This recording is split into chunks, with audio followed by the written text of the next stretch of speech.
Hey race fans, welcome back to Behind the Helmet. I'm Sean. With me today, racing the number 22 car for Team Penske, 2018's NASCAR champion, Joey Logano. Joey, thanks for joining us.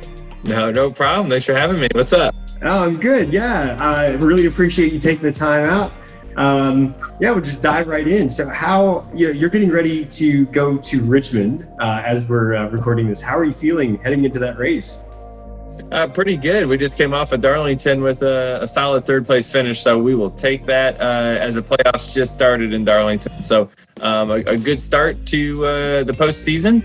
And, now Richmond is one of our best racetracks. I feel really good about what Richmond, what's ahead of us there. So this year's just been crazy, though, right? I mean, there's no practice anymore for us. We just show up and race, which is crazy. Like, we would never have done this ever.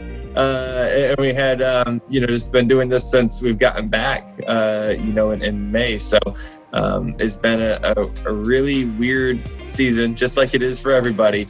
The postseason has been kind of the same. It's just keep going with no practice and show up and hopefully be prepared as much as possible. And if not, be ready to swing anything at that car and get shot. So that is really incredible. Like, I guess I didn't even realize. Yeah, I guess you guys aren't even doing much practicing or anything like you normally would. So how does that, do you think that levels the playing field more, or how do you think that's going?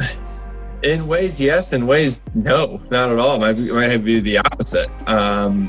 So right now it's all about, you're going back through your notes to prepare, right? So you're going through what did we fight last time? What do we think the track conditions are going to be like? But just like in anything in life, if you continue to do the same thing, your competition will pass you. Mm-hmm. So you're willing to step out of your comfort zone a little bit and try some new things and work on, simulation and the tools and resources that we have available. So you're putting faith into some of these tools that beforehand we had some faith in, but not a whole bunch. Now we're starting to really rely on them a little bit more. And we don't have any ways to prove a theory, right? Like, you show up to the racetrack, you learn everything during the race. You can't change much during the race. And then it's like, okay, well, we would do this, and this different. But now let's go to a track that's completely different, right? We went from a 1.5 mile track to a 3/4 mile track this weekend. What we learned last week has nothing to do with what's going on this weekend. So it's really hard to progress and move and get better. It's just taking a lot longer than you'd want it to. So that being said, the teams that kind of have it figured out stay ahead for a long time, because the teams that are trying to figure it out don't have ways to prove that something is better with their race car. Yeah, wow, that's got to be that's insane. The other thing, like you say, you kind of just show up and race, and I've been to I've been to the Daytona 500 and everything, and the energy and the atmosphere with the crowds is always just like all that, and you guys are just showing up and just getting to it, right?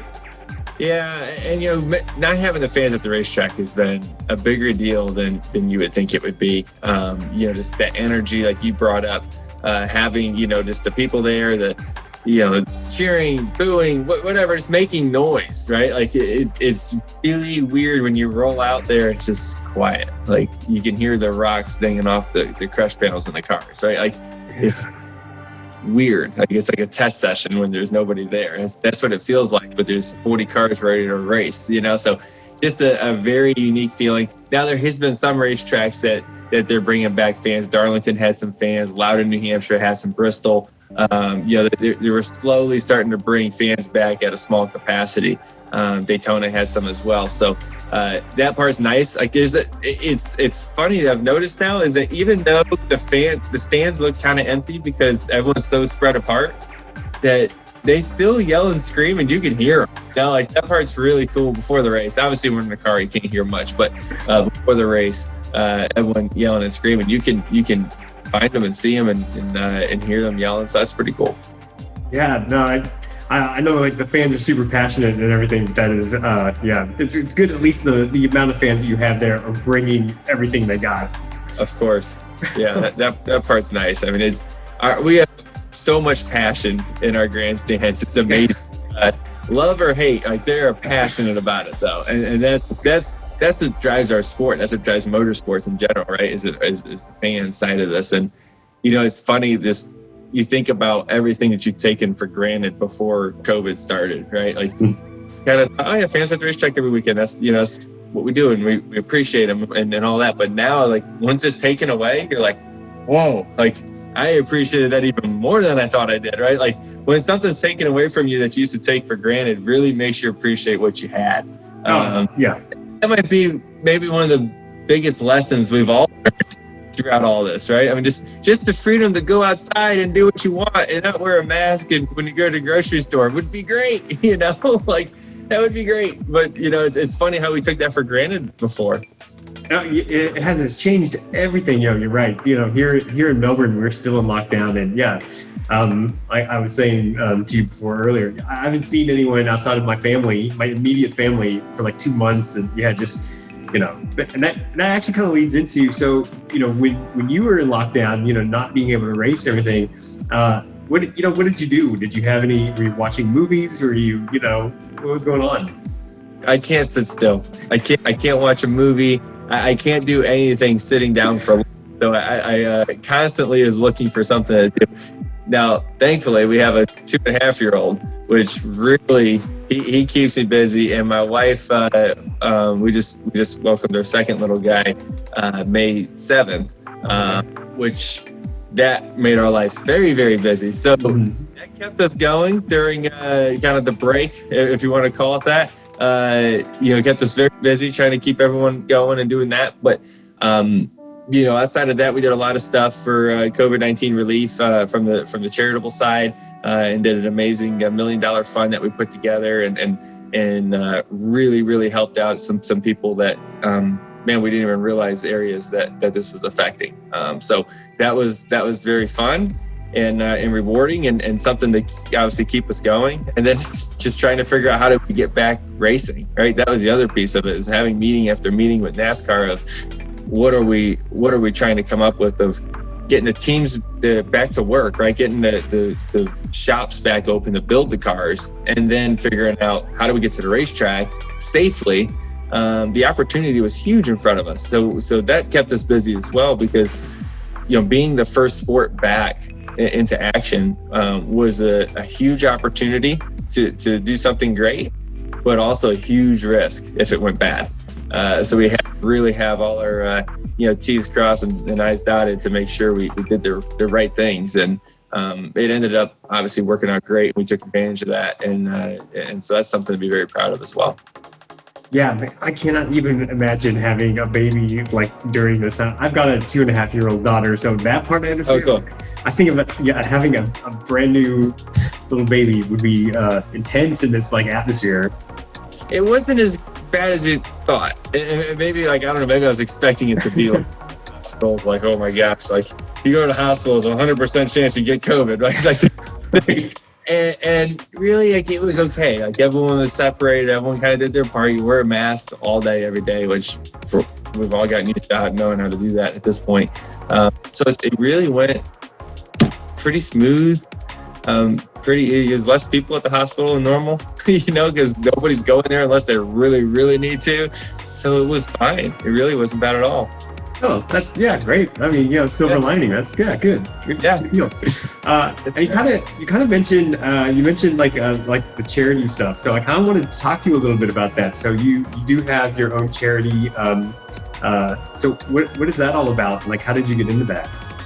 Yeah, so I mean, we started the Joey Logano Foundation to give second chances to children and young adults in times of crisis. So a lot of kids that are born into just a situation that is hard to fight out of, right? Maybe their parents aren't the best role models.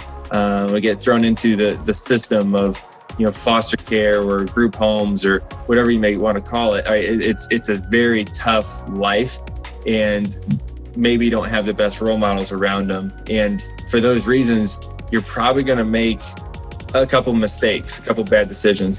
We want to give the tools, the resources to help these children and young adults to figure out, like, the direction and the right ways to go to become a contributing member of our society. That is the goal. That's the everyday goal.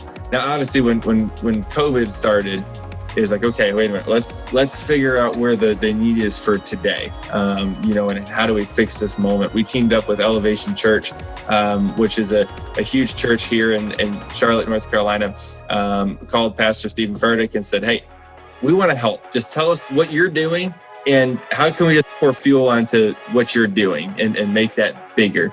So instead of trying to come up with all these great ideas, those take time, right? We need to do it now.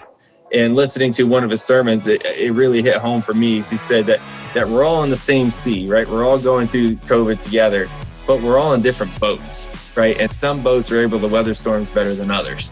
And that to me hit home so much. And as we started this fund and we went together, Elevation Outreach, Joey Logano Foundation put together $1 million fund and said, okay, let's figure out where the need is the most. And you think of kids and families that were relying on school for lunch, right? And now that extra burden that's on families and people getting laid off and that were relying on that food. So hunger was a real thing. Like, oh my gosh, like in our country, like you kind of don't think of it that way sometimes. And, kids going to school, everything virtually, right? Well, if you have internet access, what do you do, right? Like there's just, these things keep stacking up one after another, medical, whether it's bills or, personal protection, with everything that's going on right now. There was one thing after another.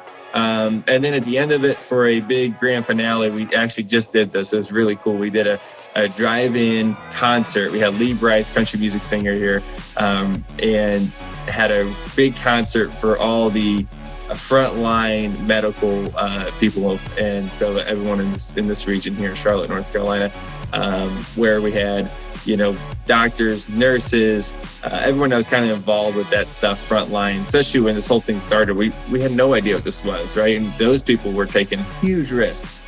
So we just wanted to say thank you. We thought that was just as important as helping others, was saying thank you for the people that were there for us in the hardest moment. So a lot of fun things. That's what we were able to accomplish. And we blew through that $1 million quicker than I thought we would, because there was that much need out there. Yeah, that's awesome. Yeah, I think this is really, the whole COVID-19 is really kind of laid bare, and we do have to lock down. Yeah, like you said, like people who don't have access to internet, or they're getting fed through school and everything. That's awesome that you're able to chip in and raise funds and get that to people. That's really great. Well, it's just doing what we're all supposed to do, right? I mean, that's what God calls us to do. He calls us to help others and be a great neighbor, and that's what we tried to do. And I have an amazing platform, being a NASCAR driver, to be able to impact a lot of people's lives. Maybe it's not as directly as I want to every time, but we're able to really put together a great partnership with a lot of people to be able to really do that. And that to me is the why, right? Why do you do what you do? That's the real purpose, because I'm not solving any issues by driving in circles every day at 200 miles an hour, right? What am I doing, right? What is that really accomplishing at the end of the day? Nothing. No one's going to care 50 years down the road who won this weekend at Richmond. But if you do something with the talents that I have and the platform that I have to make the world better in one way or another, that's true accomplishment. That's awesome. Yeah, man. I mean, don't sell yourself short though. People are, you've had a really great career so far. And speaking of, like, how did you get into racing? Like, where did you come from? I think a passion at a young age. I was very lucky to find something that I absolutely loved as a kid, right? Like, cars was it. Hot Wheels, Power Wheels, go-karts. I kept growing up, right? And then that was it. I got a go-kart for Christmas when I was 5-6 years old, and loved it. Every day I got home from school, all I wanted to do was drive this go-kart in the yard. And I mean, I teared it up in the neighbor's yards, in their mailbox. I hit everything too. It was something. but I absolutely loved it. I think that was the biggest thing. Is that something I found that was I was passionate about. I had fun doing. I was pretty good at, and just kind of kept going up through the ranks, one step at a time over the years, and here I am. So, like I said, just lucky to find something I loved when I was young. That is awesome. And I have this written down. This is a fact that I just thought was really, really incredible. So, you are one of only 4 drivers in NASCAR history to reach 25 Cup Series wins before 30. And in that group, it's you, Jeff Gordon, Kyle Busch, Richard Petty. You're almost kind of, you're in with all these other legends, and you're almost a legend in your own right. Like, how does that feel? It's pretty cool. Anytime you put your name within that group, it's special. But one of my favorite quotes, and Roger Penske's my boss, that's who I drive for at Team Penske, and he always says, "Don't trip on your press clippings." In other words, don't get so tied up on what you've done that you forget what's ahead of you. Always stare out the windshield, and so those little stats are cool. But it's not the ultimate goal, right? The ultimate goal is to win championships over and over again. And in whatever age you do that at, who cares? It's just about winning them. So it's nice to have those little things, and it sounds really cool. And it is, believe me, I think about it every now and again, and it is neat, but it isn't something I'm going to rest my hat on at the end of the day and say, I was able to do that and that's good enough. Nah, there's no good enough here. Yeah, totally. I mean, I think that is obviously good advice. It's always good to get the accolades, but you got to keep moving forward. Exactly. And it's the same for everyone, right? I mean, you can't get complacent. Absolutely. Now, one other thing I was really, really excited to bring up was you had an amazing small cameo in Sharknado 3. That was it right there. Now that is something I'll rest my hat on. I am good now. I read about it, and I was like, oh my God, that's right. I haven't seen it in a while, and I actually went back and watched your clip, and if only we could license it or could put it in the game, it would be amazing. But I mean, I can't, to the point that we were talking about earlier of not being able to sit down and watch a movie. I couldn't get to my part before I shut it off. But I still have never seen it. I don't even know. Well, I tell you, someone has recorded it like on their phone or something. It's on YouTube. You could just watch it's like 2 minutes, where the Sharknado comes to, I think it's Daytona. It comes and yeah. I have one line. It was that was it. And you did the line for it. It's amazing. Yeah, it took a long time to do that too. It wasn't just a one-hit wonder. I mean, it took a long time to hit that line just right. Are you signed up for any sequels? Anything? No, not right now. No, I guess my performance wasn't quite good enough. Not yet, you mean, not yet. Exactly. I think that actually leads into my final question. Obviously, you've had a great career so far. You use your celebrity and your popularity to help people, which is amazing. What's next? What's in your future? Like, how do you just see it going? Well, right now in 2020, you have no idea what the next is. But I think when you look forward, obviously there's a couple different facets of what I guess I do. Right? There's racing, there's your life, away from the racetrack, and then there's the the giving back part, right? And then they're kind of 3 different buckets. They all kind of feed each other though, one way or another. So right now, for the racing side, we're in the middle of our playoffs. So the focus is very high on that side of it. How do we win this championship this year? When we have a great shot at that. So we got a lot of focus on that. Like you said, I at home with 2 little ones and keep mama happy, and that bucket's overflowing. So that's been good. And then the charitable stuff, like we said, we just got done with this $1 million fund. We're in the process of coming up with a plan when the world comes back to normal, which it will. What do we do, right? How do we get back to the main mission of helping those kids and giving them the opportunity to really become something in our world, and because there's so many diamonds in the rough, right? And how do we polish those diamonds? That's kind of the goal. So trying to come up with plans right now on how we do that. We've put so much effort into that fund that okay, we just got done with that. What's next? And we're in the planning phases at this moment. Awesome. Well, Joey Logano, thank you so much for joining us. Really appreciate it. Yeah, thank you. Thanks for having me, man.